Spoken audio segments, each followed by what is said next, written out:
Jangan lupa like, comment, and subscribe channel YouTube TVRI Bengkulu dan nyalakan lonceng notifikasinya.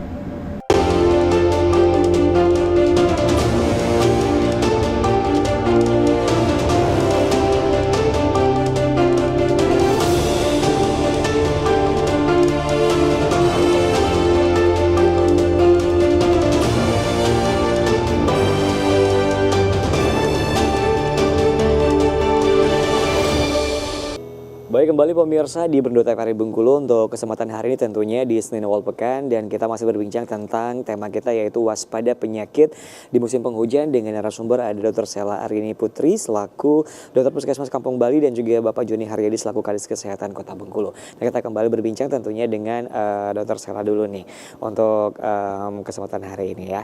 Selain dari penyakit-penyakit yang tadi sudah disebutkan, ada ISPA, penyakit kulit ya kan, kemudian juga DB dan lain sebagainya. Mungkin yang penyakit yang muncul juga di musim penghujan ini apa yang mungkin tidak ada, biasanya nggak ada nih, tiba-tiba muncul gitu, apa nih dok, ada nggak sih? Sebenarnya kalau di kota besar itu ada nama penyakitnya leptospirosis. Apa itu? Nah, itu infeksi karena leptospira yang adanya tuh di tikus. Oh, di tikus, Ya, oke. Oh iya, bener, kalau musim banjir tikus banyak keluar ya kan? Ya kan? Nah, kemudian pipis. Aha. Nah, di sana terkandunglah leptospira ini tadi. Anak-anak, biasanya dewasa kan bermain ya. Di air itu kan senang. Ada luka yang untuk bisa masuk kuman leptospira ini tadi ke dalam tubuhnya. Oke, jadi itu nama penyakitnya. Iya. Itu pernah muncul juga? Kalau di Jakarta sering ya? Oh, kalau di Bengkulu belum ya? Alhamdulillah jarang. Oh, alhamdulillah jarang, tapi ada kasus demikian. Dulu mungkin ada ya, tapi sekarang udah nggak ada lagi. Oke, baik. Nah, kalau dari Pak Joni sendiri mungkin kasus-kasus yang pada saat terjadi yang tercatat di Kadis Kesehatan Kota Bengkulu tentunya apa nih Pak? Yang mungkin oh ini jarang muncul nih, atau baru muncul nih, atau seperti apa nih penemuan baru gitu? Kalau untuk penemuan baru ya, penyakit ya udah disebutkan semua tadi ya. Ada 5 tadi ya.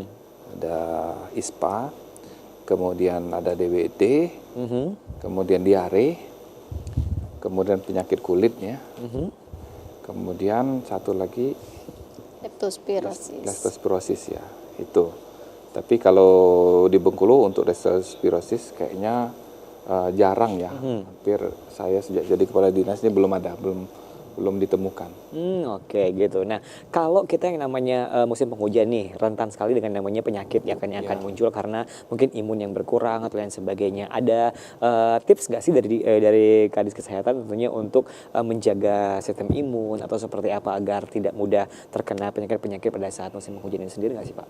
Ya tentunya kalau untuk menjaga imun kita harus mengkonsumsi gizi yang seimbang ya.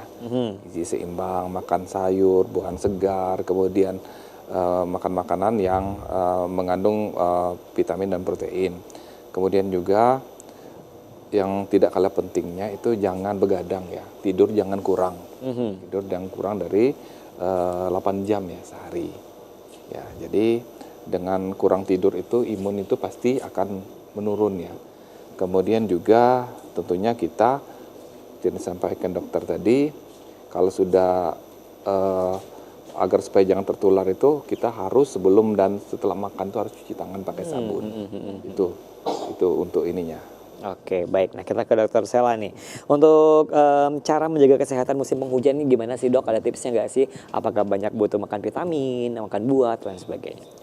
Sebenarnya kalau sudah makanan gizi seimbang, istirahat cukup, aktivitas yang cukup, seperti itu. Orang-orang yang sudah memenuhi itu kadang dia nggak butuh suplemen juga. Tapi ada beberapa orang yang mungkin karena aktivitasnya yang padat, ya dia membutuhkan memang suplemen untuk membantu daya tahan tubuhnya, asupan mineral vitaminnya agar tercukupi seperti itu, sehingga dia tidak rentan terkena penyakit. Dan juga sebenarnya kan tadi ada beberapa juga penyakit-penyakit yang lain ya, seperti misalnya diare. Anak-anak itu kan dihimbau juga untuk dilakukan imunisasi. Nah, seperti rotavirus, seperti itu kan sebenarnya langkah-langkah juga untuk mencegah penyakit diare.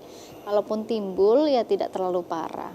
Juga seperti misalnya tifoid. Nah, tifoid ini juga kan kalau biasanya menyerang dewasa yang memang dia sumbernya itu adalah infeksi di pencernaan usus. Nah, ini dipicu oleh berbagai macam faktor.